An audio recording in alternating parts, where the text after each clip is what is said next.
Wominjeka everyone, Wominjeka meaning welcome. My name is Auntie Julianne and I'm an elder of the Wurundjeri Woi-wurrung people, and in recognition of doing my welcome to country, I'd like to pay my respects to my elders past, present, future and any elders that were here today, and I would also like to welcome you all here today. The Wurundjeri Woi-wurrung tribe consists of three families, the Nevins, the Terricks and the Wandans, and I'm part of the Nevin family. The three families all descend from one woman called Annie Barratt, which makes us one big family.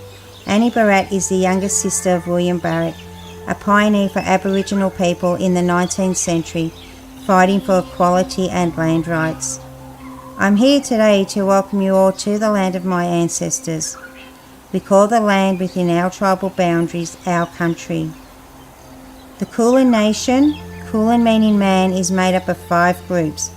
They are the Wurundjeri Woi-wurrung, Boonwurrung, Tanarong, Wathaurong and Dja Dja Wurrung. And to give you an outline of the Wurundjeri country and the area we cover. Wurundjeri country extends from north to the Great Dividing Range, east to Mount Baw Baw, south to the Morley Creek and west to the Werribee River. We cover a diverse range of land from the mountains to the beach and everything in between. Many thousands of years ago, if an Aboriginal person from another tribe wanted to cross our boundary, they would have to sit at the boundary and wait for the Narragadah, which is the headman, or an elder to come past to give permission to cross. Traditional Aboriginal culture was highly territorial, and visitors risked a violent reprisal for crossing a tribal or clan boundary without this permission, and this is how a welcome to country originated in our culture. Traditionally, being welcomed onto country meant you respected Bunjil's law. Bunjil the wedge-tailed eagle is our creator, and Wah the crow is our protector. And as long as you looked after the country, you had access to our waterways and our land resources.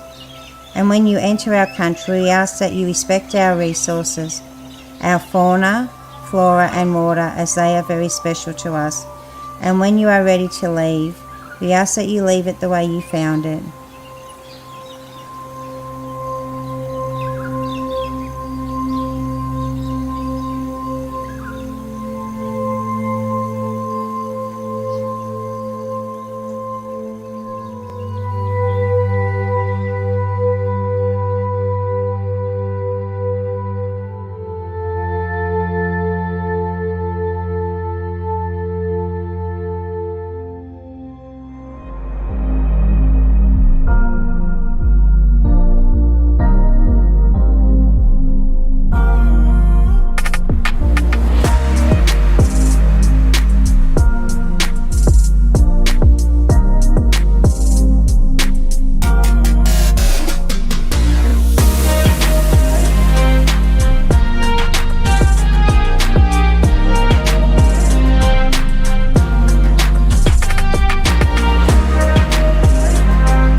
We have lots of council services that support our community.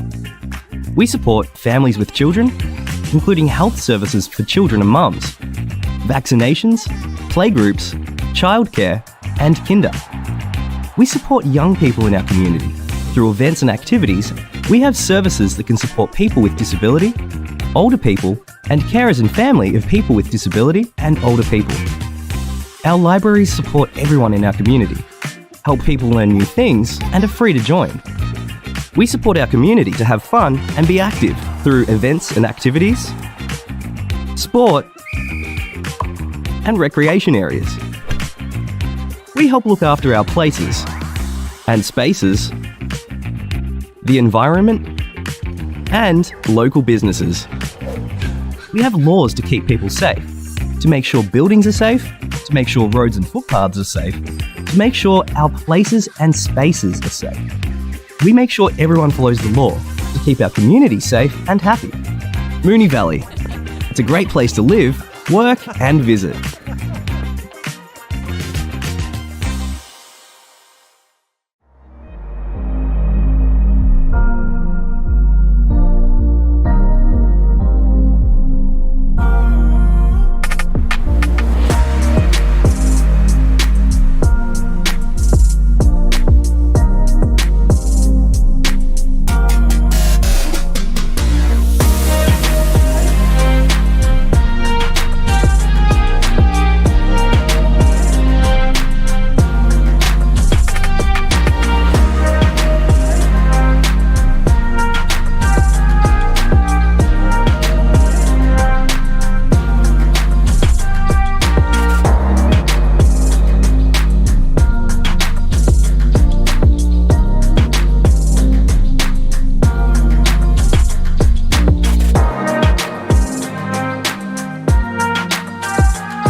Welcome to the Council meeting.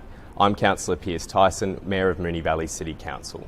We aim to get started every second Tuesday at 6:30 p.m.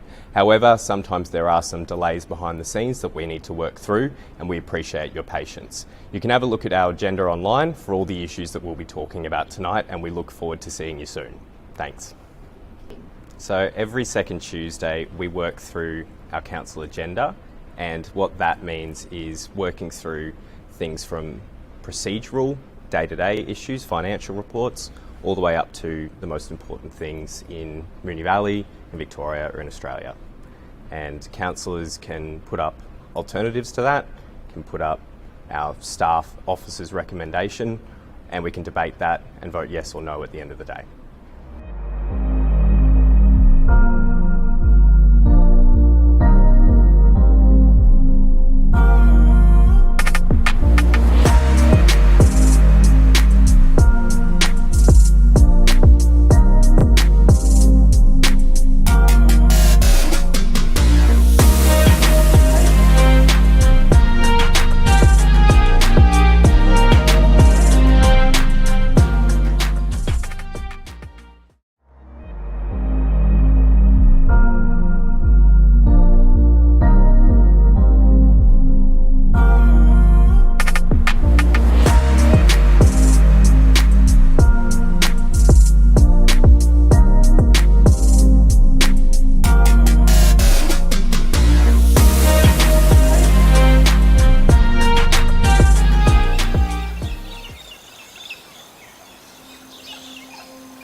Woman Jika, everyone.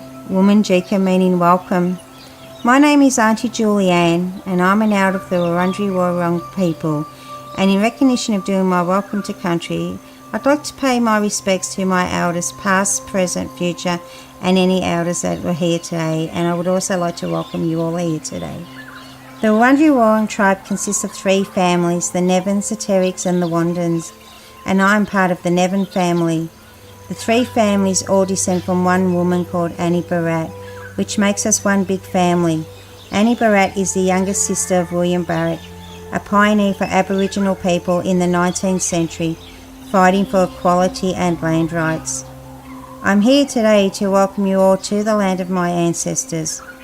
We call the land within our tribal boundaries our country. The Kulin Nation, Kulin meaning man, is made up of 5 groups. They are the Wurundjeri Woiwurrung, Boonwurrung, Tanarong, Wathaurong and Dja Dja Wurrung.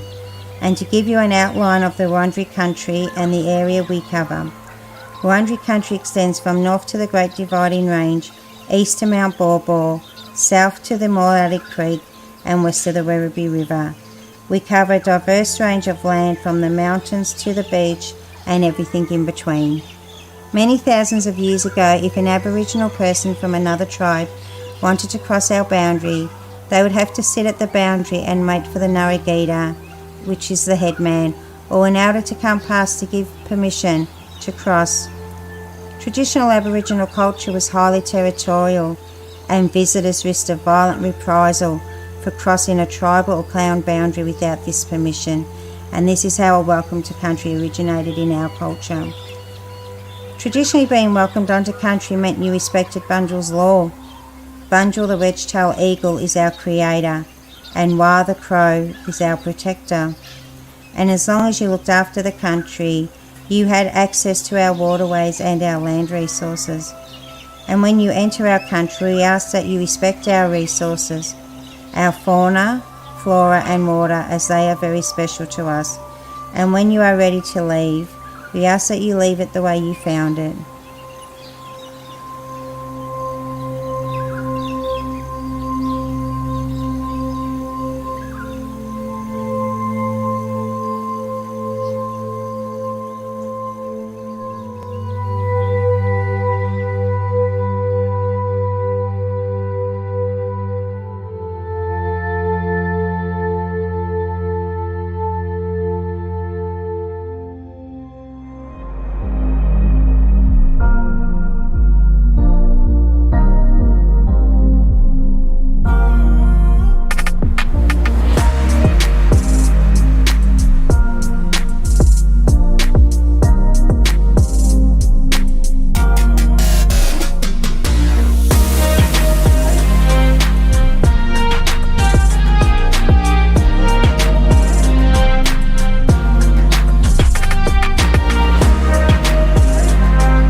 We have lots of council services that support our community. We support families with children, including health services for children and mums, vaccinations, playgroups, childcare, and kinder. We support young people in our community. Through events and activities, we have services that can support people with disability, older people, and carers and family of people with disability and older people. Our libraries support everyone in our community, help people learn new things, and are free to join. We support our community to have fun and be active through events and activities, sport, and recreation areas. We help look after our places and spaces, the environment, and local businesses. We have laws to keep people safe, to make sure buildings are safe, to make sure roads and footpaths are safe, to make sure our places and spaces are safe. We make sure everyone follows the law to keep our community safe and happy. Moonee Valley. It's a great place to live, work, and visit.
Welcome to the council meeting.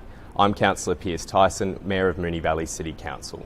We aim to get started every second Tuesday at 6:30 p.m. However, sometimes there are some delays behind the scenes that we need to work through, and we appreciate your patience. You can have a look at our agenda online for all the issues that we'll be talking about tonight, and we look forward to seeing you soon. Thanks. So every second Tuesday we work through our council agenda, and what that means is working through things from procedural, day-to-day issues, financial reports, all the way up to the most important things in Moonee Valley, in Victoria or in Australia. And councillors can put up alternatives to that, can put up our staff officers' recommendation, and we can debate that and vote yes or no at the end of the day.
Welcome everyone to the Council meeting on the 10th of October 2023, which I now declare open at 6:35. I'd like to warmly welcome members of the public in the gallery who have joined us tonight, as well as those watching online at home. As well as being live streamed, the video recording for this meeting will be available on our website, so members in the gallery are advised that your presence may be recorded. I'd also ask that mobile phones be switched to silent during the meeting, and a reminder that under our Governance Rule 75.1, personal audio and visual recording of the Council meeting isn't allowed. On behalf of Moonee Valley City Council, I respectfully acknowledge the traditional custodians of the land on which we meet, the Wurundjeri Woi-wurrung people of the Kulin Nation, and pay my respects to their spirits, ancestors, elders and community members, past, present and emerging. We also extend that respect to other Aboriginal and Torres Strait Islander people. Item 2 on the agenda is apologies and leave of absence, and I note that Councillor Byrne and Councillor Nation are joining us on Zoom tonight. Welcome to you both, and we have all of our other councillors here in the chamber with us. Item 3 is the confirmation of minutes. Councillors, can I have a mover and seconder that the minutes from the council meeting held on Tuesday the 26th of September be confirmed? Moved Councillor Sypek, seconded Councillor Bedio. I'll put that to the vote. All those in favour? And that's carried unanimously.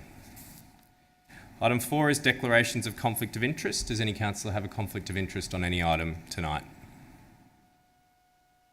If not, we move on to item 5, presentations. Do we have any presentations, councillors? Item 6 is petitions and joint letters. Do we have any petitions or joint letters?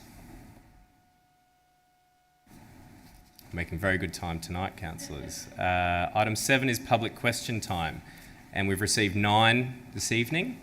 Our first is from Nemes, Eva Kane, who has joined us this evening. Nemes, please come to the podium and ask your pre-submitted question. Hello there, I'm Piers Tyson. How are you? I'm well, Nemes. My question to you and all the council members is, how is the progression going on the heritage protection overlay on the current building on 1 Tasman Street, which is called Ascot Vale Heights School, and also any other buildings to do with disabilities within Moonee Valley and surrounds? Thank you, Nemes. Thank you for your question. I'll ask our CEO to respond. Thank you, Nemes. Thank you, Helen, and hello again. Thank you. I'm well. Thank you for coming here in person and asking your question. Through the Mayor, Ascot Vale High School was nominated for inclusion in the Moonee Valley Heritage Study 2023 and has been recommended for inclusion in the Heritage Overlay. The finalization of the Moonee Valley Heritage Study 2023 is still underway. Council is also committed to improving the accessibility of places for people with disabilities in other ways. The draft Disability Action Plan 2024 to 2025 is currently out for community engagement, and we invite you to provide feedback online, by phone, or in person at a drop-in session before Sunday, 15th of October. Thank you, Nemes. And thank you, Helen, and thank you, Piers, and thank you, everyone. Thank you, Nemes, for joining us, and we appreciate your advocacy on this issue as well. Our second and third questions are from Janet Ashkar, who I believe is with us. Welcome, Janet.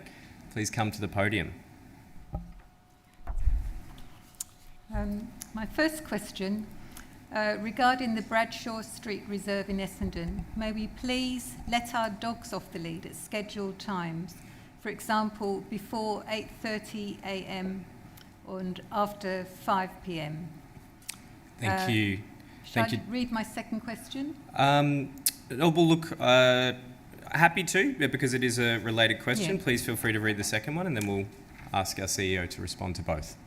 Referring to your excellent MV 2040 vision of building a healthy city that is fair, thriving and connected, Why is Council destroying an already thriving and connected community of dog owners in Bradshaw Street Reserve, Essendon? And is it fair that we've been told to drive to off-lead dog parks where not everyone has a car? Thank you, Janet. And I'll ask our CEO to respond to both questions. Thank you, Janet, for coming in person and asking your questions. Regarding your first question, please note there is a notice of motion on this matter listed on tonight's agenda. If the motion is carried, a report will be presented to a future council meeting on the options and feasibility of implementing time-based designated off-leash areas for dogs in certain parks, including commentary on the suitability of Bradshaw Street Reserve. So, Janet, please keep watching, and we will let you know when report is coming to council. And thank you for your sharing your view. Regarding your second question, Janet, council seeks to cater for a wide range of users, activities, and interests for the city's parks. Unfortunately, not all users can be within walking distance of all residents. Thank you again. Thank you. Thank you, Janet. And just for your information, if you haven't seen the agenda tonight, that referred motion is 6th on the agenda tonight. Thanks. Questions 4 and 5 are from Matthew Maber. Is Matthew in the gallery? No? In that case, I'll ask on behalf of Matthew, why did Council remove the Progress Pride flag from Centreway Park in Keilor East, and will it immediately restore it? I'll ask the CEO to respond. Thank you, Matthew. Through the Mayor, over the course of the year, Council recognises a range of groups and days of significance in our community by raising and lowering flags. This may include religious, environmental, cultural, or other community activities. The Progress Pride flag was raised and lowered as part of one of these events. It is flown as part of local government's acknowledgement of these communities. Thank you. Thank you, CEO. And the second question is, will Council be marching in next year's Midsummer Pride March? Thank you again, Matthew, and through the Mayor. Yes, Council is planning to march in next year's Midsummer Pride March. Council's participation in the march will be co-designed with members of the Moolee Valley Pride Reference Group. Thank you. Thank you. Questions 6 and 7 are from Declan McGuinness, who isn't here this evening. The first question from Declan is Council aware that the removal of the Progress Pride flag from Centreway Park in Keilor East has been celebrated in online groups such as QAnon Army and Tranny Groomers Exposed, and will Council immediately restore the flag to send a message that hate will not be tolerated in Moonee Valley? And I'll ask the CEO to respond. Thank you, Declan. Through the Mayor, as previously mentioned, the Progress Pride flag was raised and lowered as part of Council's recognition of one of the days of significance in our community. Council is not aware of the online activities mentioned in your question and does not endorse nor support any behaviour from these groups. On Tuesday, 23rd of May 2023, Council resolved to support the CEO, organisation and the Moolee Valley community to hold inclusive activities and events that celebrate our diversity of gender identity, sexual orientation, religion, colour, disability, culture and language backgrounds, and all protected attributes. We stand firmly behind the principle of equality as protected by human rights frameworks. Thank you. Thank you, CEO. Declan's second question is, will Council write to neighbouring Brimbank Council asking them to address the concerning far-right Nazi-related activity at Legacy Boxing Gym in Sunshine West? Thank you, Declan. Through the Mayor, Council does not support any antisocial activity, but this matter is best to be responded to by Brimbank City Council, given the occurrence of the activity is within the municipality. Thank you. Thank you, CEO. The final two questions are from Peter Robinson, who is also not joining us tonight.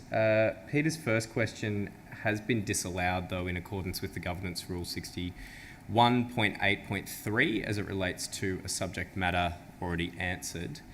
Peter's second question, though, is: as the list of non-ratepayers demanding acknowledgement and flag raising for all sorts of trivial reasons grows, can a day and flag raising be set aside for MVCC ratepayers? And I'll ask the CEO to respond. Thank you, Peter. Through the Mayor. Over the course of the year, Council recognised a range of groups and days of significance in our community by raising and lowering flags. This may include religious, environmental, cultural, and other community activities. The City of Moonee Valley flag is flown outside the Civic Centre alongside the flag of Australia and the Aboriginal flag. Thank you. Thank you, CEO. That concludes our public questions tonight. Item 8 is reports from delegates. Councillors, do we have any reports as delegates? If not, we move on to item 9, reports, and 9.1 is 2 Vida Street, parentheses, Lot 5 on PS 066257, use and development of the land for a residential aged care facility and retirement village, Section 72 amendment. Councillors, do I have a motion? Councillor Adams. I'll move the officer's recommendation. Thanks, Mayor. Thank you. And a seconder? Councillor Sharp. Councillor Adams. Thanks, Mayor. This application is a Section 72 amendment. The applicant, Ryman Healthcare, is asking for a permit condition to be deleted. The original permit stated that the pedestrian gates along the laneway only be used for emergency access only. So this application is asking for this to be deleted and restrictions lifted so that residents can use these pedestrian gates. I think the assessment from officers in the report is reasonable and I'm happy to support. Thank you. Thank you. Councillor Sharp. Thank you, Mayor. When this application was approved a couple of years ago, that condition relating to the pedestrian gates being closed was applied because there was a number of concerns at the time around the volume, I guess, of the people going in and out of Ryman accessing the laneway, which also abuts Bounty's car park, the IGA there, and there was lots of issues, or lots of concerns, I guess, at the time that the car park would be potentially used for visitors and that to the site. Pleasingly, that doesn't seem to have happened. I spoke to one of the owners from Bounty's IGA today, and they are happy to support the permit condition relating to these gates being removed. So I'm happy to support the officer's recommendation in light of that, obviously. He stated that whilst I think we all had concerns at the start, those concerns don't seem to have progressed, I guess, to any detriment to their business, which was my main worry at the time. So, yeah, happy to support the officer's recommendation.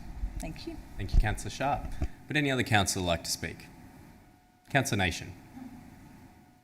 Thanks, Mayor. Just checking you can hear my microphone. Yep, we can. Thank you. Lovely. Thank you. Look, I'm happy to support this officer's recommendation and this application, and I do want to note the residents that have been in touch throughout a number of years. I think it was initially our first council year that a number reached out, even I think just as Ryman was opening their Aberfeldy village. And the difficulty, obviously, as picked up in the report, is that it wasn't just a simple allow access via the gate because it was a set permit condition. I think through the request and the permit that requires the pedestrian access plan, we can ensure that access through that gate can be facilitated in a safe manner, that it's used by residents only and not necessarily visitors if that so needs to be the case. As a council, we obviously talk about enabling our ageing population to age in place, close to family. And I think that's a really important part of our community and that fabric of the community, having our older relatives or older members of the community not having to move outside of the city for what might be their final 10, 20, 30 years, whatever it may be. We want to obviously facilitate that as much as possible, and I know this might be as simple as deleting a condition regarding gate access, but for members of our community to only have to walk 100 metres to go and get those essential groceries rather than maybe an 800, 900 metre loop. It's little things like that that makes ageing in place worthwhile, successful and enjoyable for members of our community. So happy to support this recommendation. Thank you to those residents that have lobbied for a considerable period of time, noting it wasn't just a quick fix and the applicant actually had to go through a Section 72 amendment. And hopefully if this gets up, that pedestrian access plan can be developed and it can be a positive outcome all round. Thanks, Mayor. Thank you, Councillor Nation. Would any other councillor like to speak? Councillor Byrne. Thanks, Mayor, and I'll be brief, but I also wanted to thank the residents that have reached out numerous times over the years, particularly Bernadette and Ian. If you're tuning in online, this is one of those things that when we put in as a condition, we thought that it was the right thing to do. Very quickly we realised that there was possibly some limiting of access, which was not the overall intention. So we've been able to sort of get through it for the last 12 months, and now we've got to make sure that this gets struck out completely. So I think that this is a very sensible way forward. I think it's also really important, as Councillor Nation mentioned, with our elderly population, to make sure that we make life easy for them as much as possible. Walking around in big loops is not ideal. It increases the risks of falls and things like that, and it might make people stay in place a bit too much. So having an easy access to be able to hit the streets of Aberfeldy, I think, is really important. So I'm very excited that, well, I might be very excited in a couple of minutes' time if there's enough hands that go up in the chamber, but I think this is a really sensible way forward. Thanks. Thank you, Councillor Byrne. Would any other councillor like to speak? If not, I'll put that to the vote. All those in favour?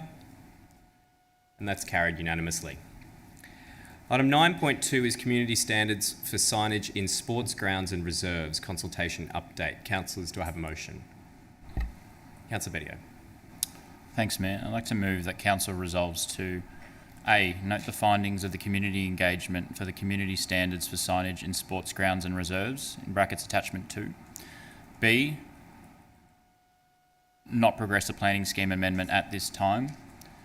C, endorse the submission to the Department of Transport and Planning requesting statewide reform for signage in the public park and recreation zone and the public use zone, in brackets attachment 1.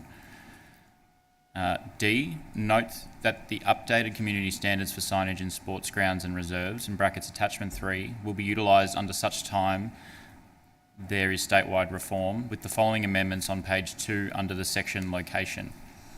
I, removal of dot point 5. Sorry, 1, removal of dot point 5. 2, addition of a dot point to read, where possible, not be located within 30 metres of a waterway.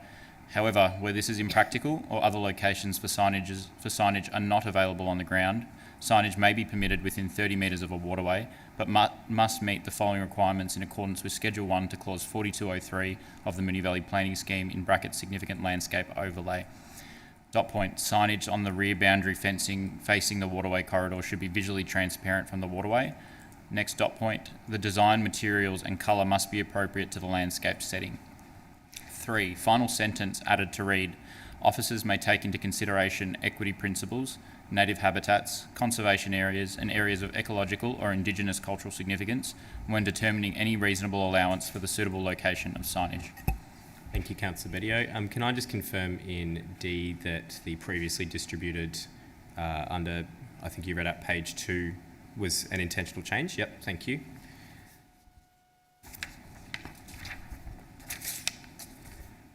Sorry, Mayor, could you please clarify what that was? So, Councillor Byrne, in the further information, the proposed motion from Councillor Bedio, have you got that in front of you? governance is screen sharing for you. Just let me know once you're aware of what's been moved.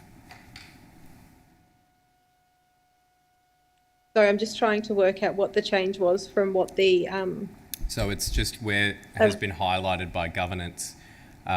What was previously distributed was page 3 and it's page 2. I believe that that's was, cool. Yeah, it was just a correction. Yep. Yeah, no problems. Thank you. Thank you. Is there a seconder? Councillor Hodgson. Councillor Bedio. Thank you, Mayor. This report seeks to note the updated community standards for signage and sports grounds and reserves. And firstly, I'd like to thank officers in the community for the in-depth consultation that's taken place to date in relation to this report. For background for those at home, under the planning scheme, signage and sports signage, or any signage for that matter, is not permitted on any land zoned PUZ or PPRZ, which happens to be all land that our sporting clubs and sporting grounds are located on. Traditionally, though, sporting clubs have used sports signage, and it has been a major component of sports clubs generating revenue and sponsorships for their clubs. And it is, and council recognises and has recognised in the past that it continues to be an important part of the financial well-being to a lot of our clubs. So whilst I support the officers' work, and in large I support the recommendations, I was concerned with one particular amendment, which was to read that signs must not be located within 30 metres of sensitive environs, such as native habitats, conservation areas and waterways, or areas of ecological or Indigenous cultural significance. Other playing areas, grass and open parkland are not included as part of this. And whilst I support the notion and supporting the amenity and the needs of the passive users of our waterways, and I do understand the importance of the significant landscape overlay which has been applied, I believe, last year or the year before to the Moonee Ponds Creek, which is where the 30 metres has derived from. I do have concerns that it was going to significantly impact certain clubs, in particular clubs at Strathnava Reserve. It was going to have a significant reduction in signage for those clubs. This amendment seeks to, whilst not encourage clubs to have signage within 30 metres of waterways, does allow for some provisions based on officers' consideration and based on officers assessing individual grounds, assessing whether signage may be permitted within 30 metres of a waterway, but it must meet certain criteria in alignment with the significant landscape overlay. It's only a minor change, but I think it's a reasonable change, and it balances multiple interests at the same time. So I hope councillors can support this amendment. Thank you, Councillor Bedio. Councillor Hodgson. Thank you, Mayor, and thank you through you to Councillor Bedio for working on a slight amendment. I am supportive of this because I think that in the whole process of developing our community standards, we're obviously operating a little bit outside of the planning scheme, and we really need to make sure that we're striking the right balance for park users, and make sure that all members of our community feel that their consultation through the process has been heard and is responded to in what we put forward as the community standards that will be operationalised. And I think that this does strike the balance that's needed, mainly because it has it pays mind to the significant landscape overlay which has been put over the creek environs, and that's obviously for very specific and warranted reasons. We don't do planning scheme amendments, or the state doesn't, for just any reason. So I think that we of course need to respect and implement the landscape character objectives that overlay has put in place, and I think that this this amendment does that as well, at the same time as not impacting unfairly any clubs that reasonably need to raise revenue in order to provide such a great public community service that they do. Just to touch on a couple of other points in the motion, not progressing a planning scheme amendment at the time and endorsing a submission to the Department of Transport and Planning on statewide reform. This is really important. I think the report outlines how a planning scheme amendment would work for us, or in fact not work, and the fact that the Department of Transport and Planning has rejected our efforts in the past to put forward a planning scheme amendment to resolve this issue through the planning scheme. The submission, I think, is really timely because we are not the only municipality that's dealing with this problem, and I think that the way forward outside of our community standards, which has been put together and I think really does strike a balance, that statewide reform efforts and advocacy is going to hopefully provide us a longer term solution as well. So I think that that's a really great addition as well, and thank the officers for that advocacy and suggestion. Thank you. Thank you, Councillor Hodgson. Would any other councillor like to speak? Councillor Sharp. Thank you, Mayor. Thank you, Councillor Bettio and Councillor Hodgson, for working on this alternative to the wording proposed in the officer's recommendation. I can't support it, unfortunately, and that's for a number of reasons. I guess, namely, we went out for consultation on the draft standards a couple of years ago. We put them into effect last year, and it's noted in this report at 2.10, a site walk of Strathnaver Reserve with officers and representatives from FO MPC took place on 22nd of June 2023. Following the installation of winter season sporting club signage at this meeting, discussions centred around the positive impact the standards have had on the site and potential impacts of signage within sensitive landscape environs. So with the first round of signage standards, there was a clause in there that stated any signage within 30 metres of sensitive environs had to face away from the sensitive environment and face toward the pavilion or the playing surface. And there was a diagram included in those standards, and that was clear, I believe. It was clear, easy to read, and could be understood by all. And from what this point here, 2.1, says that there was positive impact from those standards that we trialled effectively last year. But now we've gone out for a second round of consultation, and the 30 metre signage standard has been tightened up a hell of a lot, really, to state that no club can actually have signage now within 30 metres of waterway. I acknowledge that there's work that's been done by Councillor Bettio and Hodgson to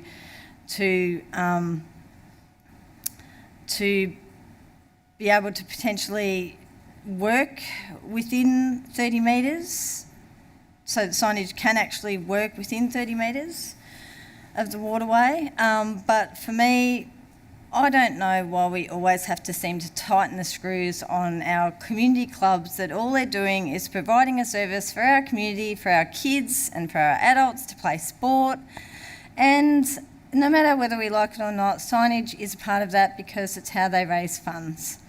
If we want to really get pedantic about things, you know, along creeks where there's sporting fields and the like, there's fences. There's visual bulk from a fence.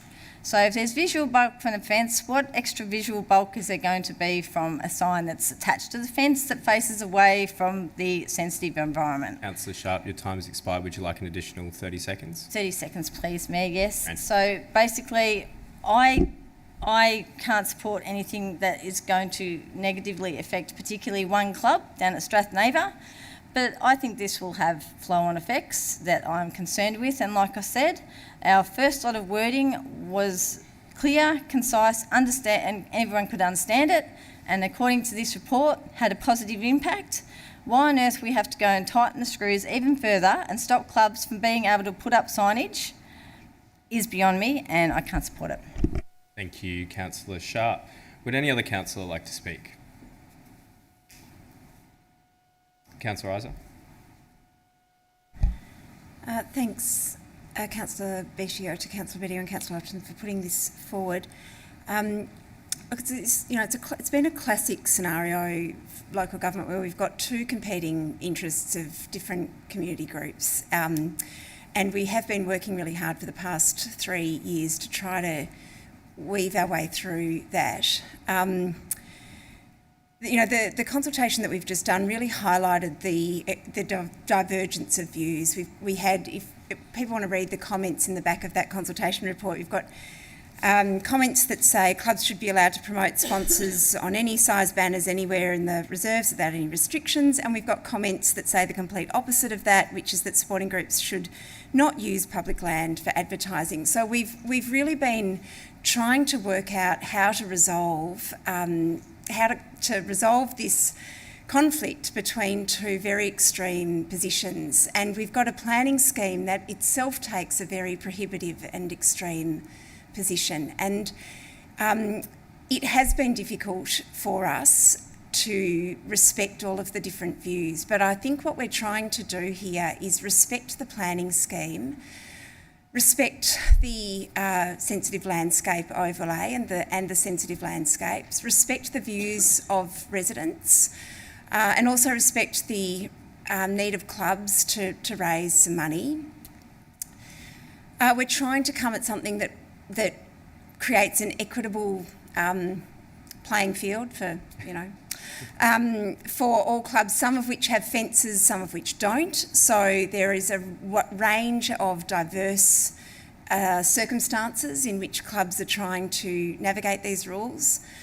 We're also trying to come up with something that's practical for our officers and for clubs to understand the rules and for our officers to enforce it. So we're trying to meet all of these different principles. What's been put forward is not the complete removal of the 30-metre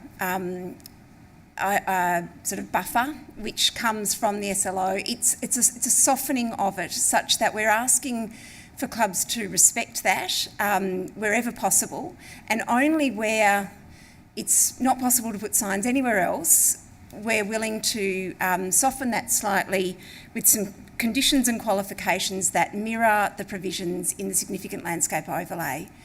And we're trying really hard to meet our planning compliance in that way. So look, I do support where we've come to, and I hope that residents will understand this difficult decision. Thanks. Thank you, Councillor Isa. Would any other councillor like to speak? Councillor Nation. Thanks, Mayor. So my biggest concern, and I think it was raised last meeting, and some extra work has been done, is just exactly what the new interpretations under these community standards would mean. One of the things, I guess, that we have been trying to do over the past 3 or 4 years or even longer, that signage in sporting fields has been discussed in the PPRZ zone, has been trying to get clarity as to what's allowed and what's not allowed, and there was quite a bit of ambiguity previously.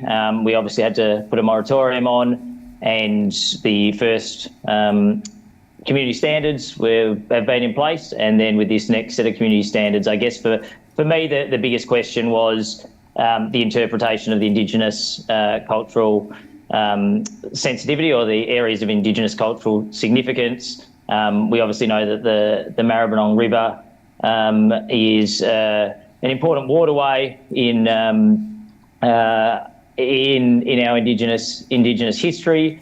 It has within 200 metres of either side an area that's designated as an Aboriginal cultural heritage sensitivity, and that's in the Aboriginal heritage regulations. And my concern, I guess, was whether or not, because that actual overlay extends 200 metres either side of a waterway, or 200 metres as a radius from a scarred tree or any area that's deemed of Aboriginal cultural significance, whether or not that would then mean there could be an argument put forth after these community standards are in place that any area that is within that 200 metres is deemed not to be allowed signs. The advice from officers that we've received was not that that would be the interpretation from my understanding of that advice. I don't want to obviously say anything definitive here, but that advice received appeased those concerns that I had. So I was happy to support the officer's recommendation. I'll probably foreshadow the officer's recommendation if this fails, but I do appreciate the amendment, the alternative motion on the floor. Thank you. Thank you, Councillor Nation. Would any other councillor like to speak? Councillor Adams. Thanks, Mayor. Happy to support this alternative and the updated standards. I think they strike a reasonable balance of differing community opinions and expectations and work well to give a framework for officers to refer to until reform at the state level occurs.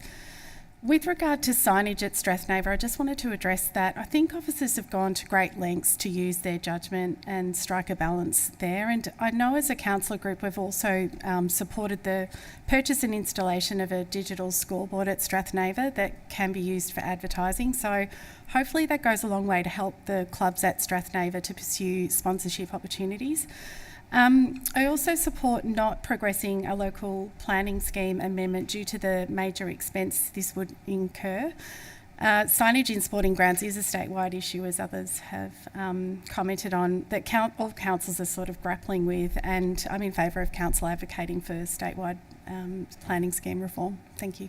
Thank you, Councillor Adams. Would any other councillor like to speak? Councillor Sypek.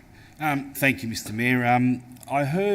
I've been hearing the word planning scheme quite often in the speeches that I've heard tonight, but I also know that a lot of other councils have actually applied for a planning scheme amendment and they've been successful.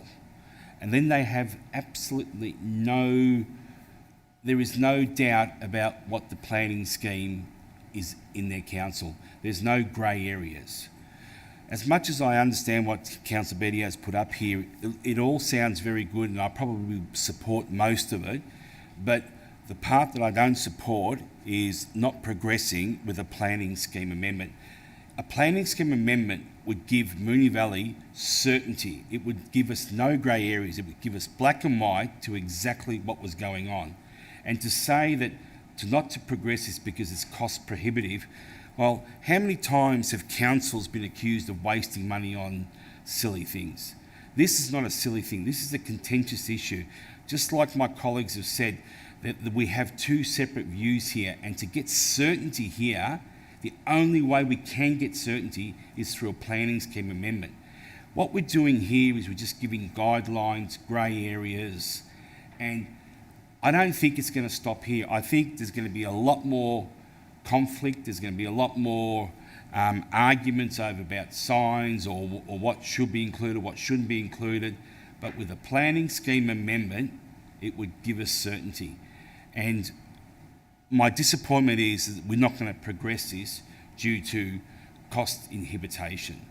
I think that's a very, very poor excuse. I think this is a very, very important thing for Moonee Valley, and I would like to see that back in there. But from what I can see here, I don't think that's going to be a possibility tonight. Thank you, Councillor Sypek.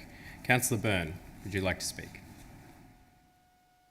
Thanks, Mayor. And look, this has obviously been contentious for quite a while now, as other councillors have touched on. I think the problem is that everyone's trying to find a balance, and I think realistically we're not going to find a balance. I reached out to a few people this week and just threw something out there which was basically halving everything and seeing what the feedback was, just for my, I suppose, interest. And the feedback I had from both sides was no one was necessarily happy. So I think trying to find a balance is incredibly difficult. And I don't necessarily think this is the right balance. But probably contrary to what Councillor Sypek said, I'm kind of don't want to spend any more money on this. I think we've spent many hours discussing it, going through it, that the cost would be exorbitant, and, you know, probably you've got to come to an end point at some point, and I think that, or at least a midpoint at some point, I think that point is now. Who knows? This might happen, and then it might cause outrage, and then something else will come back. This often happens, but I think we do have to endorse something at some point. And whilst I'm not really sure about this, I'd probably prefer to support it than to spend more money on consultation again, or spend more money on changes. So I will support this tonight. Thanks. Thank you, Councillor Byrne. As there's been some dissent, Councillor Bedio, would you like a right of reply? Thanks, Mayor. Thank you, councillors. I believe that this amendment does strike a balance. It is quite difficult in managing the competing interests, in particular in our parks and close to our waterways, where we do have the intensive use of sports, and we do have those who use the space for passive recreation. But I do believe that this amendment strikes the balance. And I just wanted to point out in particular, there is no change in the sense that sports clubs will be able to have 50 square metres of signage. What we're saying is that signage needs to be located, or preferably located away from 30 metres from the waterways. But what this amendment does, it says if that's not possible, that signage is still permissible so long as it meets certain conditions that's in line with the significant landscape overlay. So that's why I think it does meet the balance. It does allow clubs to maximise on their signage. It recommends that the signage be located away from 30 metres from the waterway. If that's not possible, we're not saying to clubs you can't have signage, because I understand and I know it's important that our clubs have this signage. It's so important for our clubs and the work that they do to have that sponsorship dollars come in.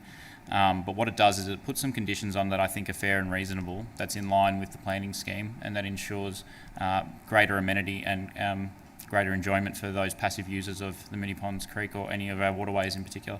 So I encourage all councillors to support this. I think it strikes a great balance. And yeah, thank you. Thank you, Councillor Bedio. Mr. Mayor, could we separate A, B, C and D?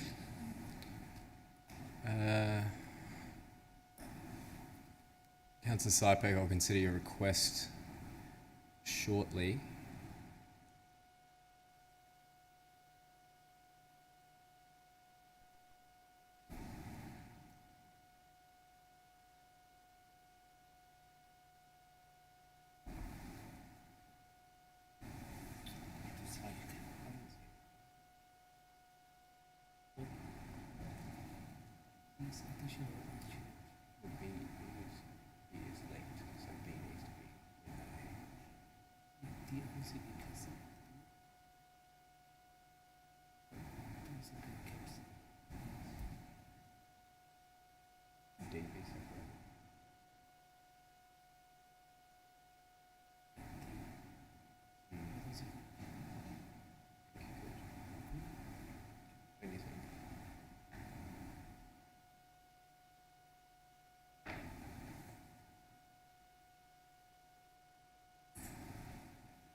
Councillor Sypek, can I clarify, I suppose, your intention in what you would like separated out? Some points are more reliant on others. I'm pretty sure we all know what I would like to be included. What was it, point B? Yes. So, Councillor Sypek, I could probably put to the vote in two separate parts, A, B and C, and then D. Would that be acceptable? That's probably the only separation of the votes I can do, otherwise it will have to be all together.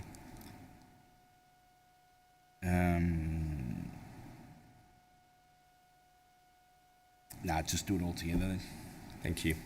So I will put all four parts to the vote together. So all those in favour? Is Councillor Adams, Councillor Bedio, Councillor Hodgson, Councillor Isa, Nation, Byrne, Tyson. All those against? Councillor Sharp and Councillor Sypek. How do you vote? And Councillor Sypek abstains. which counts as a vote against. Thank you. We now move on to, and sorry, that motion is carried, I should say. Item 9.3 is endorsement of the Neighbourhood Spirit Awards decision-making process. Councillors, do I have a motion? Councillor Isa. Move the officer's recommendation, thanks. Thank you. And a seconder? Councillor Bedio.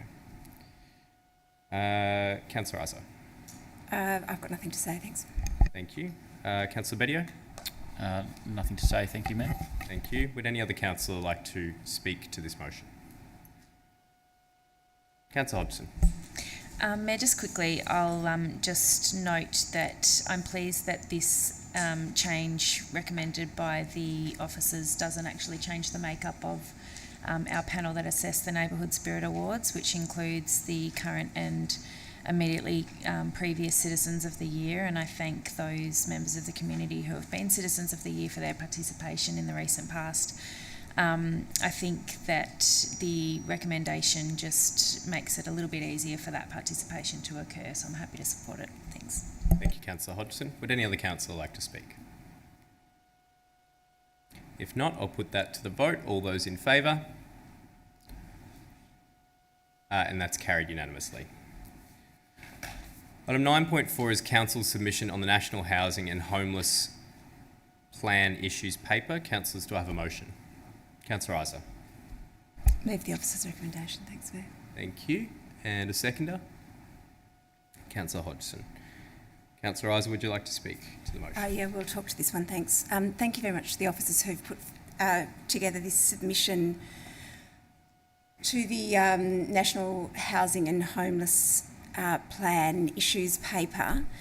Look, housing's obviously been talked of a great deal politically for the last little while, and that's because there is such an urgent need for housing within our community, and it's requiring action on all levels, from all levels of government, and obviously we haven't seen the end of the debate, and we haven't seen enough action on housing, to be frank, from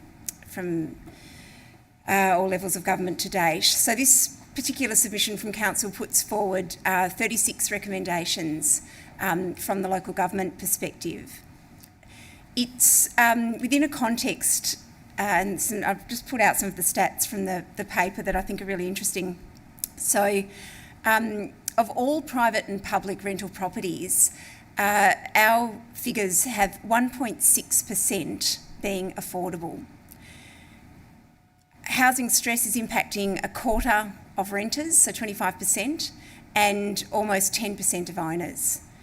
There are 465 people at the last census who are considered homeless in Moonee Valley, and there's been a 5.3% increase in people seeking homelessness in Victoria since last December. So those are the statistics that paint this picture of housing crisis in Victoria and in Moonee Valley. The 36 recommendations put forward a range of different solutions. One of those is, of course, tax-related reforms, which are well beyond the powers of local government, but we can keep talking them up in the hope that some stage in the future there will be those reforms that are needed. More related to local government are reforms in social housing, affordable housing and planning. In the social housing scene, and I don't really apologise for taking time here because the statistics in this report are just so compelling. I do want to draw your attention to them, or draw people's attention to them. In Sweden, 20% of properties are social housing. In Vienna, this is 40%. In Moonee Valley, 3.9% of dwellings are social housing dwellings. And the figure in Victoria is 2.5%. We currently have in Victoria 58,000 people waiting for social housing. 31,000 of those are on the priority list, and they're going to wait 15 months to get any social housing.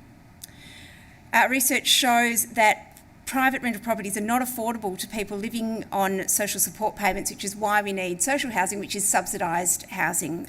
It's obviously, rent is paid, but it is it's capped at 30% of someone's income. So there was some research done by Anglicare earlier this year that showed that of 45,000 rental listings, only 4 of these were affordable to a person on JobSeeker. So that's less than 1% are affordable to a person earning and less than 1% were affordable to a person earning a full-time minimum wage. So it's pretty dire, and we're going to need to build at least 6,000 new social housing properties in Victoria for the next 10 years.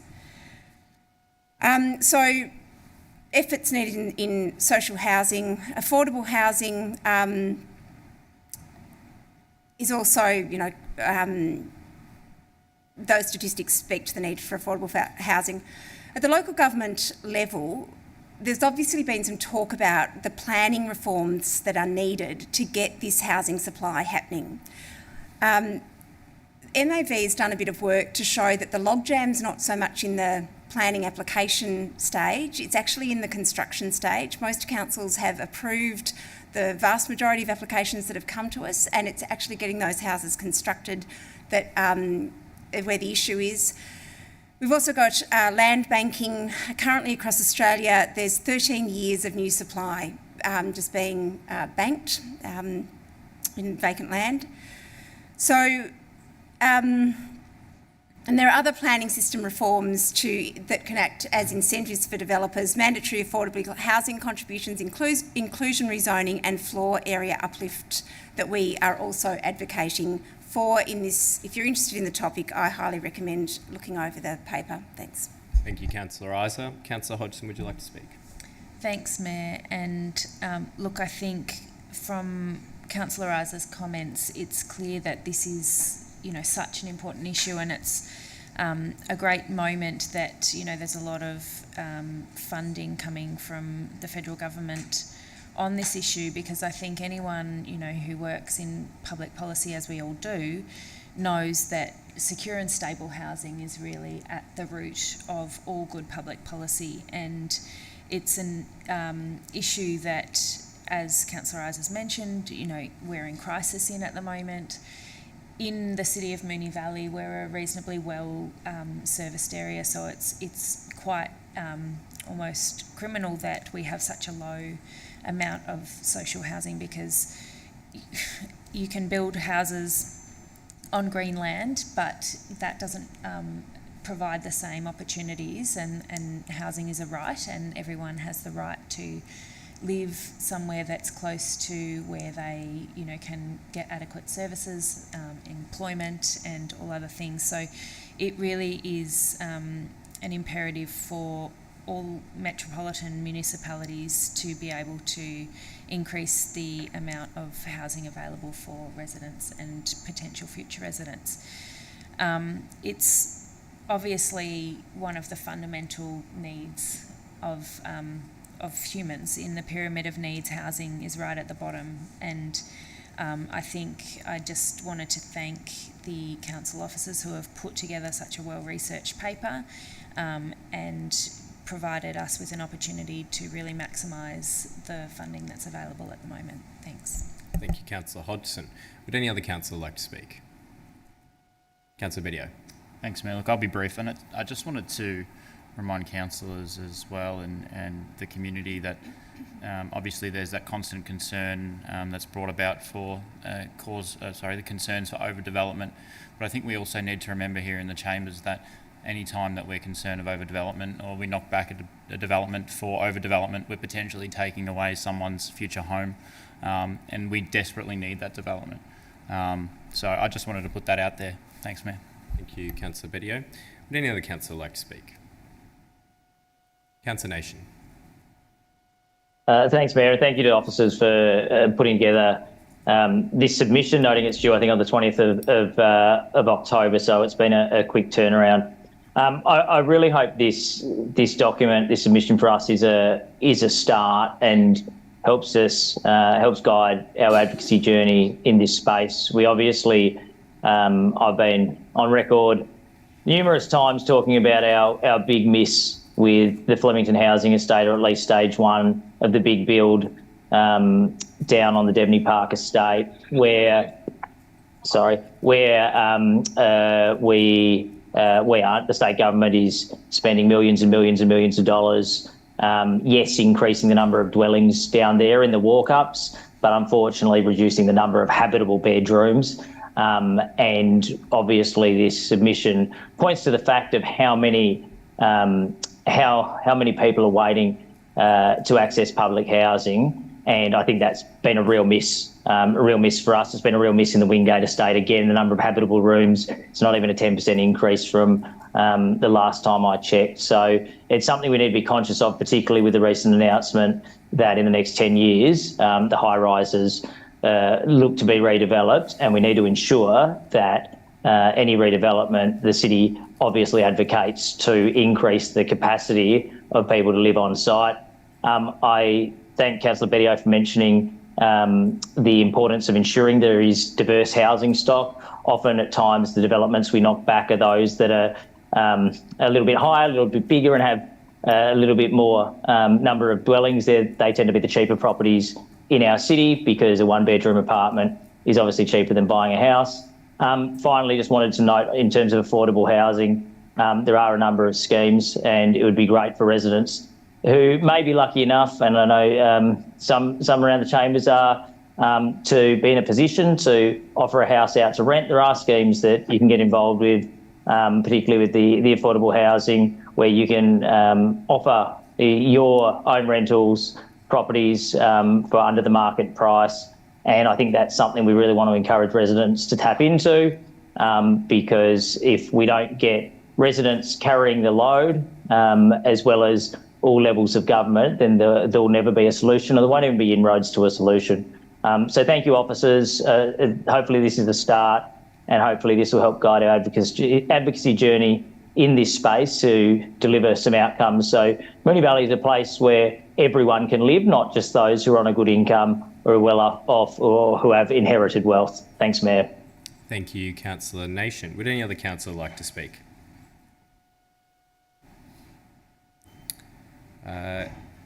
I will put that to the vote. All those in favour? And that's carried unanimously. Item 9.5 is the Governance Report, Quarter 3, 2023. Councillors, do I have a motion? Councillor Bedio. I'll move the officer's recommendation. Thank you. And a seconder? Councillor Adams. Councillor Bedio. Look, I'll be brief, Mayor. The governance report includes a record of informal meetings, copies of formal correspondence arising from notice of motions, and a status of all open notices of motion for the quarter.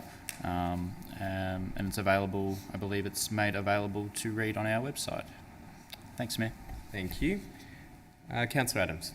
Nothing to add? Thank you. Would any other councillor like to speak? If not, I'll put that to the vote. All those in favour? That is carried unanimously. I might just ask whether Councillor Byrne is there and if she wishes to vote. That is carried unanimously. Item 10 is notices of motion. Councillors, we have 3 listed on tonight's agenda. So 10.1, I'll call on Councillor Sharp to present her first notice of motion, titled Notice of Motion number 2023/32, Options and Feasibility of Time-Based Designated Off-Leash Dog Park Areas. Thank you, Mayor. So my motion is take notice that at the council meeting on 10th of October 2023, it is my intention to move that council resolves to request that the CEO bring a report to council on the options and feasibility of implementing time-based designated off-leash areas for dogs in certain parks, including commentary on the suitability of Bradshaw Street Reserve and Windy Hill as possible locations. Thank you, Councillor Sharp. Is there a seconder? Councillor Bedio. Councillor Sharp. Thank you, Mayor. I'm just going to focus on Bradshaw Street Reserve, namely also because there was a public question about this earlier. I think Bradshaw Street Reserve has been used for years and years by locals with their dog off lead. It's not a very active park, so I can understand why people would take their dogs down there and run them off lead. But of late, I know signage has gone up dictating that it's an on-leash park only. The ranger, I believe, has been sort of in attendance more often than not. So I think there's there's obviously competing interests up in that location that has only sort of recently started coming to light, say over the last 5-6 months probably. And there has been a lot of tension, I can safely say that. So I would really like to see the report come back with options on how potentially that the park up there, which as I said isn't really activated much, can be potentially used for dog owners as an off-leash park. I think this idea of timed-based areas is a good proposition. It was suggested to me by a resident, so it is not my idea. Hence, though, I'm certainly happy for us to look into it and hopefully find a solution, because when you're in a dog club, and I'm not in a dog club or anything like that, but when you a couple of my friends are, and they tell me that they go to the parks and everyone just knows everybody, the dogs know each other, and it becomes their own little social outing for the dog and the owner. And, it's thoroughly enjoyed, I guess, and if we can have enable our residents to have something as simple as that to be able to enjoy, I think we should make every effort to do so. I'm also told Windy Hill is in here as an option as well, because I'm told that we've recently put up signs there to state that dogs aren't allowed off leash up there either. So I'm happy to see feedback on that too, because apparently the same thing has happened. And there's, so I'm told, quite a large dog club that meet up. Not a dog club, but just a group of people that meet with their dogs at regular times, and they all know each other. So, if we can look at this idea and potentially provide a way forward for 1, 2, or as many locations as we possibly can, I think that will only benefit our residents and dog owners. Thank you. Thank you, Councillor Sharp. Councillor Bedio. Thanks, Mayor, and thanks, Councillor Sharp. I think this is fantastic. Notice of motion. We've got some really fantastic dog parks in Moonee Valley. Our new Cliff Whitworth, which was open last year, is a fantastic facility. We've got Alf Pierce as well out in Strathmore. For residents in Moonee Ponds, it's quite a while away from the nearest dog park, so it would be great to see if we can open up some existing reserves for off-leash. I know there's some competing interests there. I know there certain people, or some people do have, some people may have a fear of dogs, and this might be concerning to them. So I'm interested to see how officers may come back in the report, how officers may recommend we can balance those interests. So I think this is a fantastic notice of motion. I'm really excited for the report to come back. Thanks, Mayor. Thank you. Would any other councillor like to speak? Councillor Hodgson. Thanks, Mayor. And yes, we have seen a few notices of motion and reports come through council recently about off-leash areas in the dog parks, and I believe that there's also been signage that has gone up at Walter Street Reserve for some of the same issues that Councillor Sharp's referred to. So whilst I'm not going to seek to amend the notice of motion, I think it captures all parks adequately. That's one that I've also received feedback about, people concerned that locals are not complying with the current off-leash areas, and perhaps the suggestion of time-based designated off-leash things would, again strike that balance between the different park users and the have people who are afraid of dogs not go to the park at those times, and have people who want to walk their dogs off leash have that opportunity close to home. So I think it's I'm looking forward to this report coming back and noting, perhaps wherever officers have recently put up the signs, we could just note that those parks might be some of the ones where there would be interest in having this sort of a solution. Thanks. Thank you, Councillor Hodgson. Would any other councillor like to speak? Councillor Isa, you were first. Thanks. Yeah, look, we have looked at dog parks a couple of times in the chamber, so I fully support looking at this particular aspect of parks for dog dogs as well. And I disclose I am a dog owner, and I do go to parks often with dogs and with lots of dogs that my dog knows, and it is a very sociable thing. The reports that have come back to us over the past couple of years have addressed this issue of timeshare on sporting grounds, and they do raise some issues, including structural changes that would need to be made to some grounds if we did have timeshare arrangements. Also, there are some practical considerations around those timeshares, because often people like to walk their dogs at the same time that sporting ovals are used for sporting activities. There's also, the inevitable issue of people not picking up their dog poo and sporting clubs complaining about that. So, which happens on sporting grounds anyway, whether or not they're designated off-leash or not.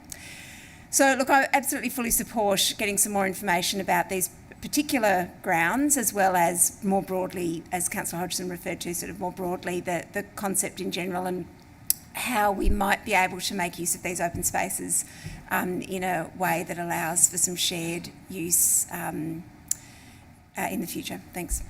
Thank you, Councillor Isa. Councillor Nation, I saw you had your hand up. Thank you.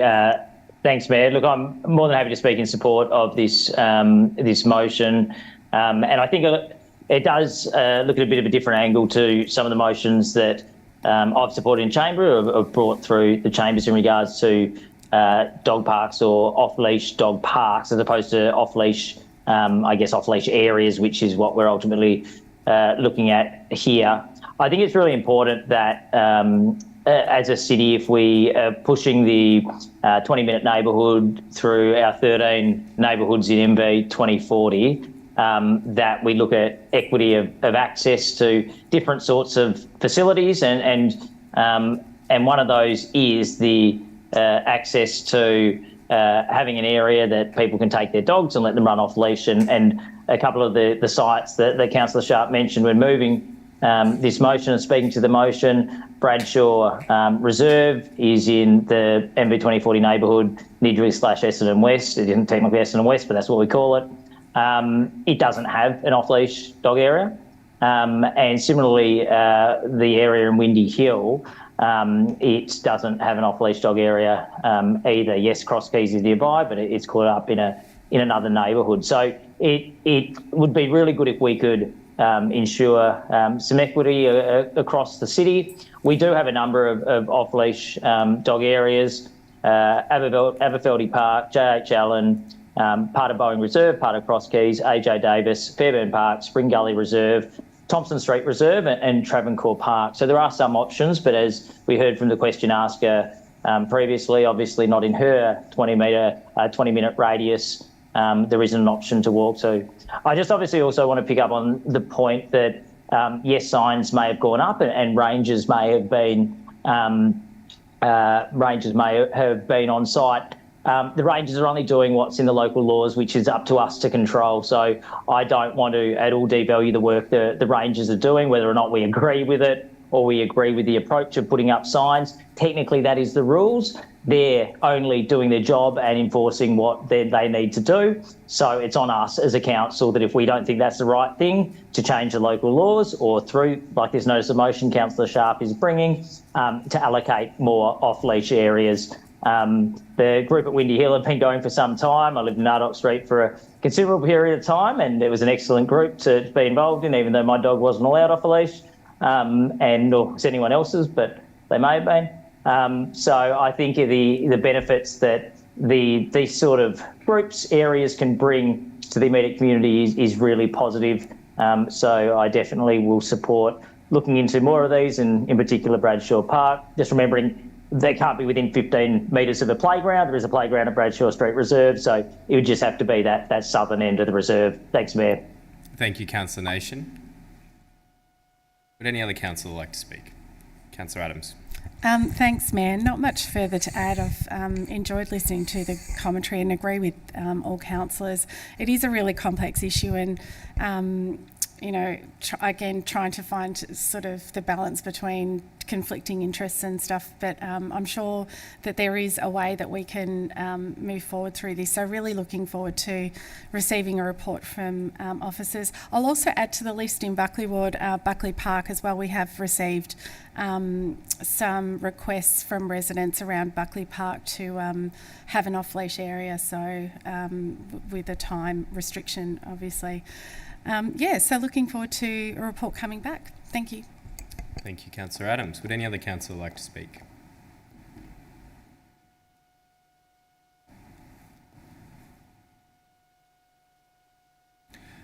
If not, I'll put that to the vote. All those in favour?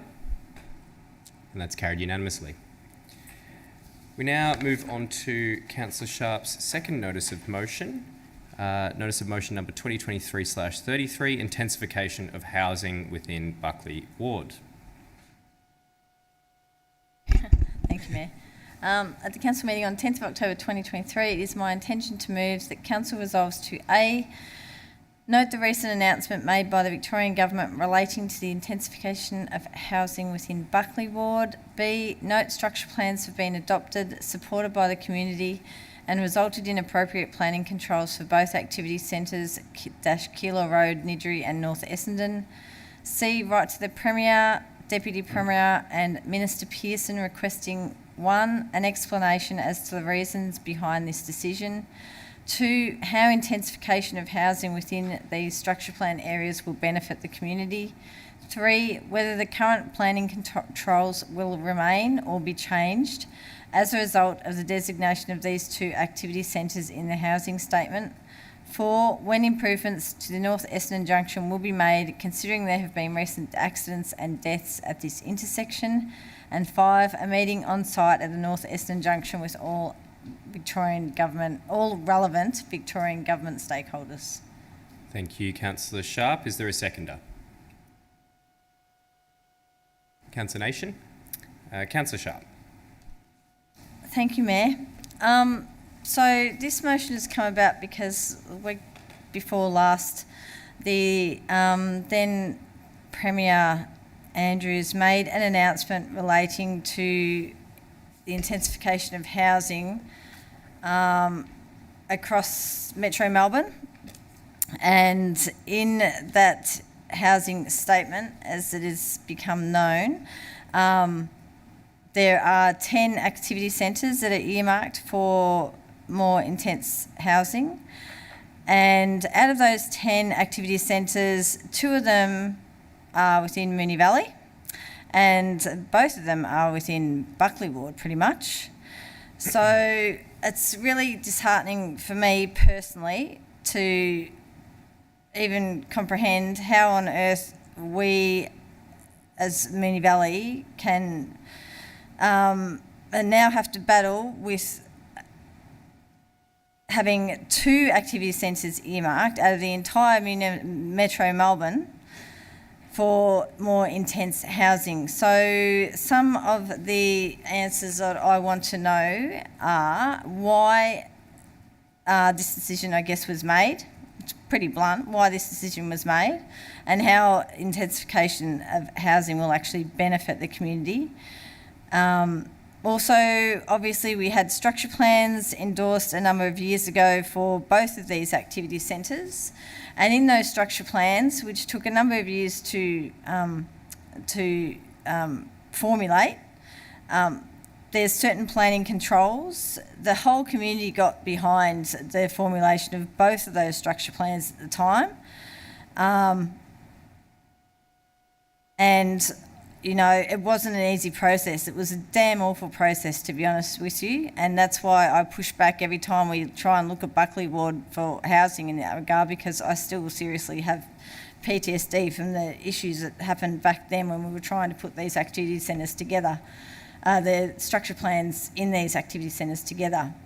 But really, really, really importantly, I do not understand how on earth the government can make a unilateral decision without consultation with us as a council in regards to where they think more houses should be built, when we have a major intersection, which is the North Eston Junction, that we all know is it's actually been rated as the worst intersection in Melbourne, let alone Mount Alexander Road is the worst road in Melbourne. We've topped the charts on the recent RACV worst, that list from the RACV. We've certainly topped the charts on both aspects. So how on earth can the government suggest that we can suddenly cop 20,000, 30,000 more houses in this area that is absolutely saturated already, but not have a junction able to cope? Our roads can't cope as it is, but particularly this junction that is, you cannot actually access pretty much North Essendon or Keilor Road if you come off the freeway without going through the junction. There was a death recently that was all over the news. Councillor Nation had a motion up, maybe it was a year ago, maybe a little bit less than a year ago, asking for meetings on site. It's never happened. So when are we actually going to get a resolution to this issue that is absolutely major? And I think it's really, really abhorrent, really, that now there's been no announcement, there's been no talk of when this actual junction is going to be fixed, yet we're being told that our community, our residents, are going to have to be subjected to more housing and not have any roads fixed. And where is this housing even going to go anyway? It's the most ridiculous thing to even comprehend. And I do get really upset about it because it's going to affect all of us. Whether you live in Buckley Ward or not, Buckley Ward residents are going to cop it, absolutely. But whether you live in Buckley Ward or not, we're all going to cop it because we're not going to even be able to drive down the street, down from Buller Road off the freeway to get through to our homes. That's just how it's going to be. The junction needs to be fixed, and I really want to understand how the government thinks that saturating our municipality with more and more housing is actually going to benefit the residents, because it is not. Thank you. Thank you, Councillor Sharp. Councillor Nation. Thanks, Mayor. Look, I'm happy to second this motion. In essence, to try to find out some more information, particularly as it wasn't necessarily forthcoming, or ward councillors, I guess. I don't know if you knew, Mayor, but ward councillors went across the housing statement and probably haven't had a good chance to get a briefing from local MPs or relevant ministers just in regards to what is exactly entailed or expected at the two sites that are located within our city, within Buckley Ward, that have been identified as activity centres, obviously under the housing statement. And let me say there were some fantastic reforms in that housing statement, particularly in cutting red tape for single dwellings on lots greater than 300 square metres. But in regards to the activity centres, there's 10 that have been identified, 60,000 new dwellings across the 10. So an idea, I guess, is that would be 6,000 extra dwellings in Nidri/Keilor Road precinct, 6,000 new dwellings in the Essendon North precinct. And I guess when you look at the actual map in the housing statement, or the version 6 that they've got on the web, the 44-pager, you'll see that in the western suburbs of Melbourne, the two activity centres are the two activity centres in our municipality. There are some other priority precincts, and those priority precincts, Sunshine, Footscray, East Werribee, all are getting linked in with some really good transport upgrades. Mind you, Suburban Rail Loop West is the last, and that doesn't happen until 2060 apparently now. They're doing the eastern section and the northern section before they even touch the west. But at least they're getting some sort of infrastructure upgrades as well. I guess for us as councillors to get an understanding of what it means for our city, for our residents. Look, it may be good, it may be bad, but there are references within that initial document released on the 20th of September that talks about activity centres and the requirement for, in these activity centres that have been identified in the housing statement, the provision of community facilities, parks, etc. Again, what does that mean for us as a council? We've got MV 2040 as a statement of how we see our city over the next 20 years or now next 17 years, but identifying these areas as activity centres and putting in writing that the expectation is we provide suitable community facilities in these precincts. What does it mean for us as a council? What does it mean for MV 2040? What does it mean for our residents? What does it mean for our future residents? Maybe a good thing. We spoke about housing before and about providing opportunities for everyone to live in Moonee Valley. Councillor Nation, your time has expired. Would you like an additional 30 seconds? Yeah, 30 seconds would be fantastic. Thank you, Mayor. So I guess through this motion, it would be great to find some answers, find some ideas, find if it's something that they think will happen in the next 10 years or in the never. If it's a Com Games and it doesn't happen, I don't know. But I'm fully supportive of a motion to get some answers. It'd be great to hold some sort of community meeting with the local MPs as well, just so people can understand what the housing statement means for us and, yeah, us as a city and those two areas that have been identified. Thanks, Mayor. Thank you, Councillor Nation. Would any other councillor like to speak? Councillor Hodgson. Thanks, Mayor. Look, I am wanting to speak in support of this motion as well. And whilst I'm not across a lot of the details, as has been mentioned, you know, we haven't received a briefing specifically on this, but more broadly, you know, what concerns me is the trend, and I don't think it's a new trend, and councillors who have served longer than I will have more examples, I'm sure, to share, but of state governments, you know, making sweeping reforms without consulting local government. And I think that that's really at the heart of what has been put up tonight by Councillor Sharp.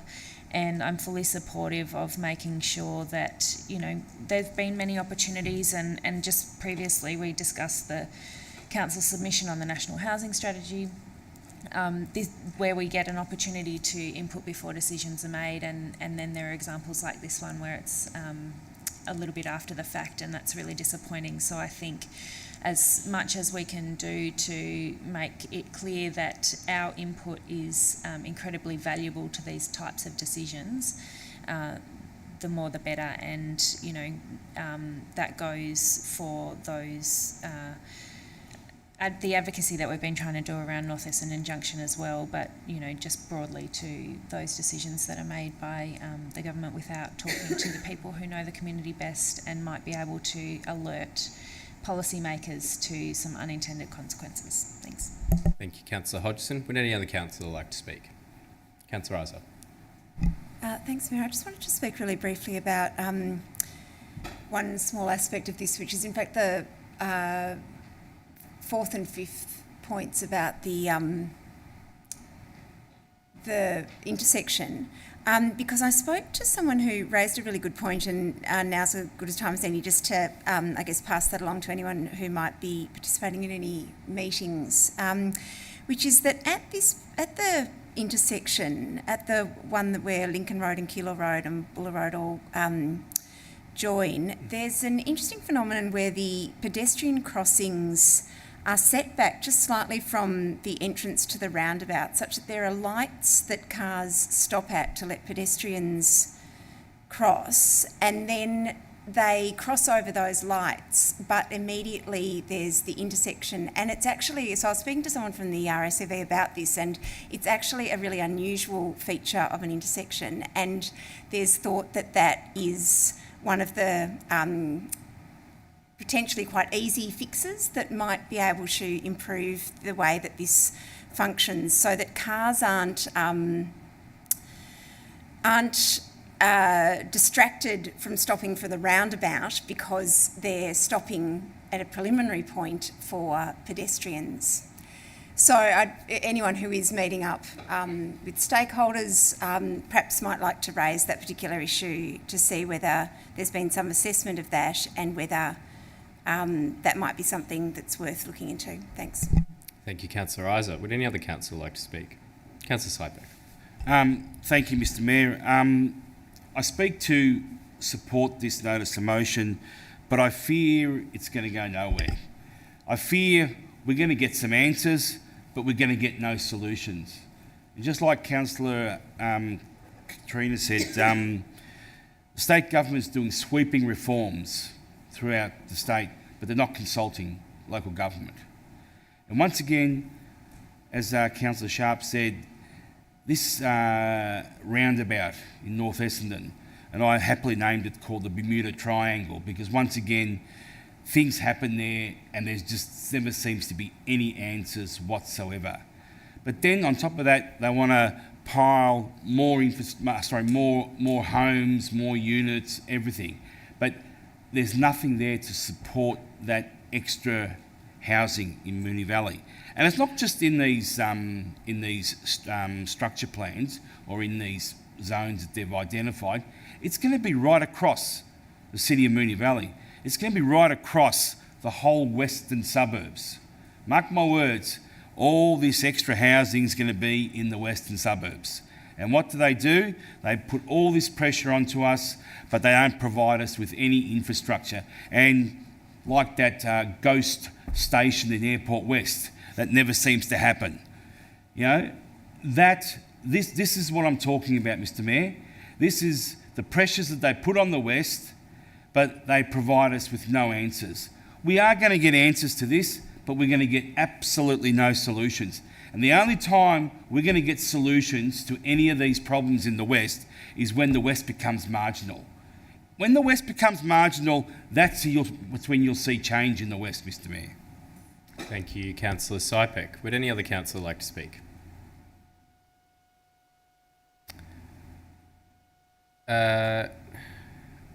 I would not say that there's been any dissent to this motion. Councillor Sharp, yep. I'll put that to the vote. All those in favour? And that's carried unanimously.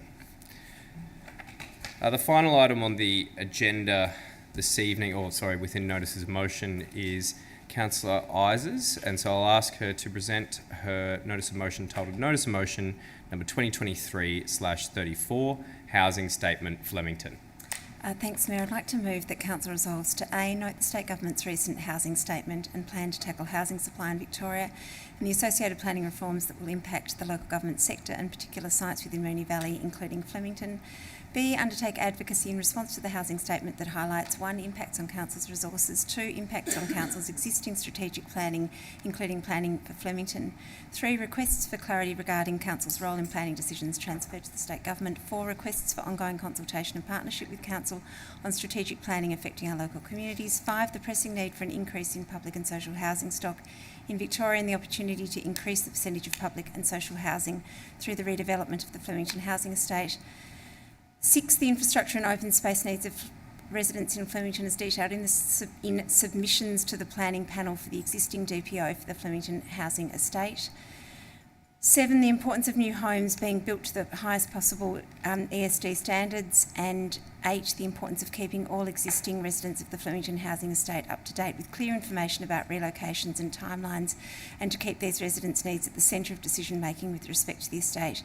C, note that the advocacy in B should take the form of 1, writing letters to the relevant Victorian State Government ministers and departments, 2, contributing to the MAV and VLGA's advocacy as appropriate, and 3, raising these matters in relevant discussions and forums. Thank you, Councillor Iser, and that was very quickly said, so please feel free to take a sip of water if you need. Fine, thanks. Is there a seconder? Councillor Hodgson.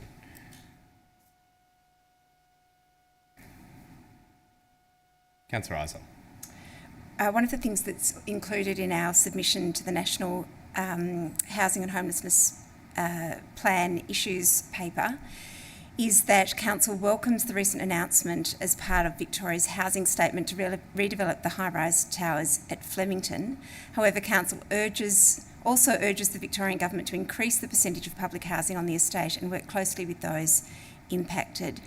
And comments were made earlier about this as well, that we absolutely acknowledge that the quality of the high-rise towers in Flemington is substandard, and some of that was brought to light, in fact, during the the pandemic, when it was really highlighted the number of people living in very cramped conditions that presented as real health risks to community members.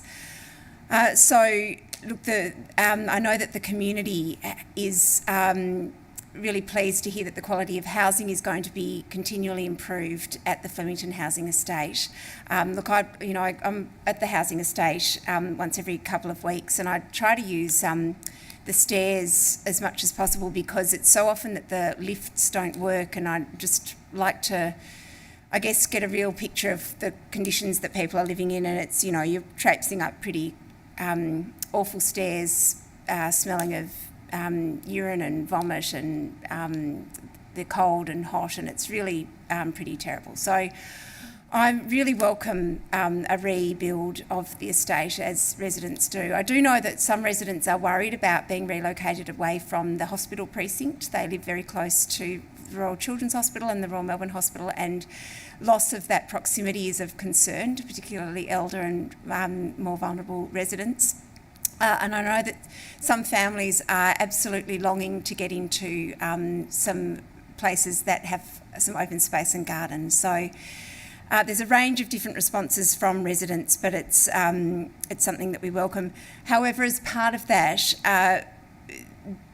as was mentioned, there's a real opportunity here to increase public housing and increase social housing more than the 10% uplift that's been flagged, and any advocacy that we can do to continue to urge both the state and federal levels of government to put more and more funding into public, social and affordable housing. Well, I spoke to that earlier and I don't need to say more.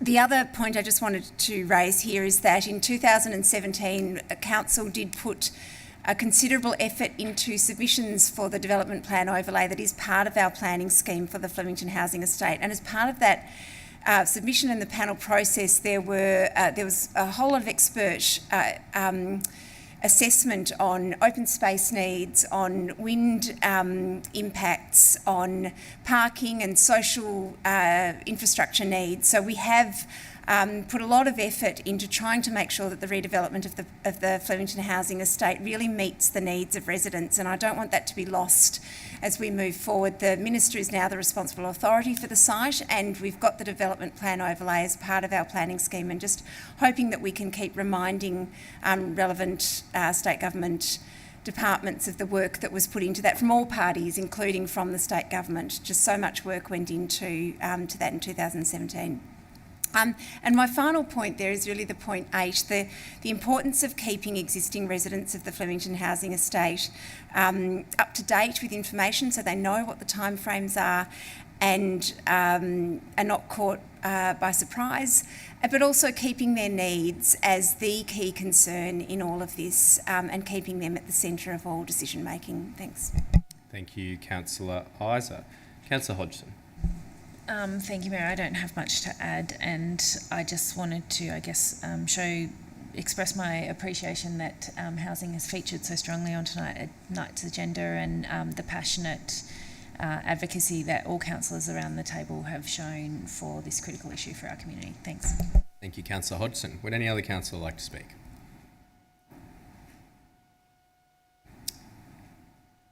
Councillor Nation.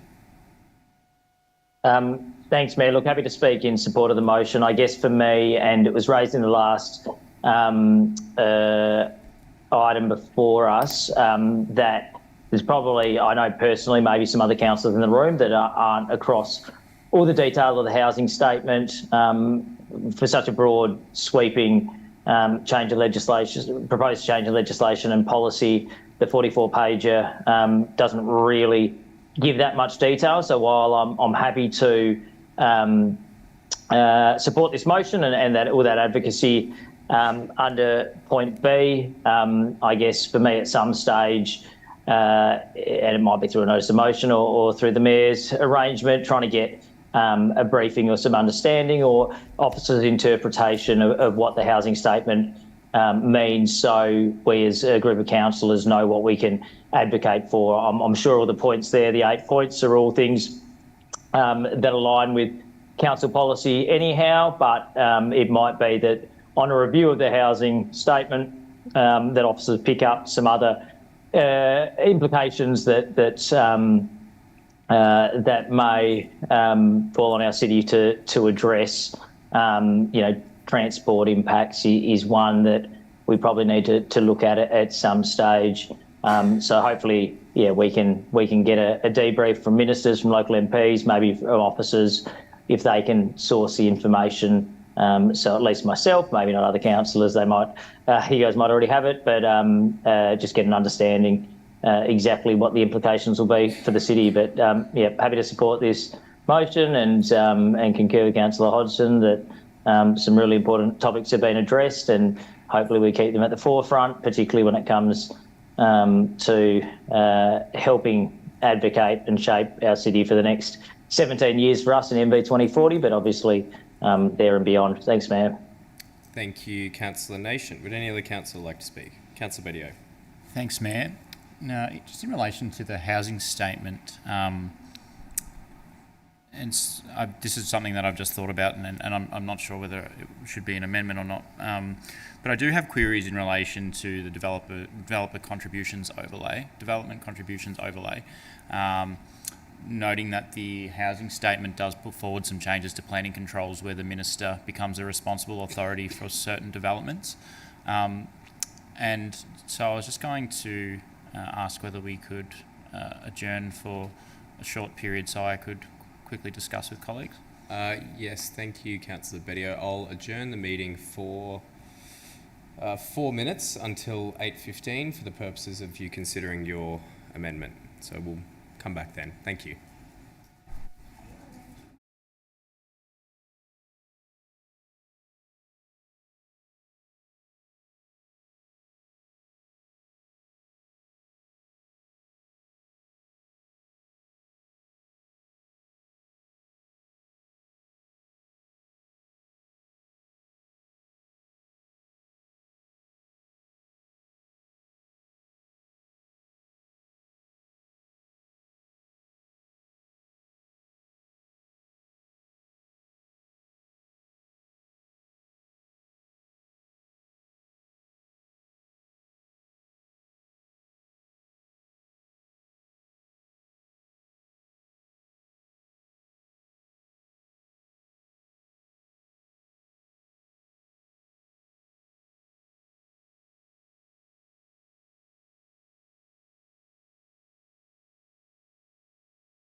Welcome back. Thank you. While we took a quick break for councillors to consider a possible amendment, Councillor Bedia, you had the call. Did you want to move an amendment? Thanks, Mayor. No, I won't move an amendment at this time. Thank you. Thank you. Would any other councillor like to speak? If not, I will put that to the vote. All those in favour? And that's carried unanimously. Item 11 is urgent business. Councillors, is there any urgent business? If not, item 12 is confidential reports. However, there aren't any on the agenda tonight. So therefore, that finishes up our meeting for tonight. Thank you for those who have joined us in the gallery and online. We'll see you next time, and I will close the meeting at 8:21.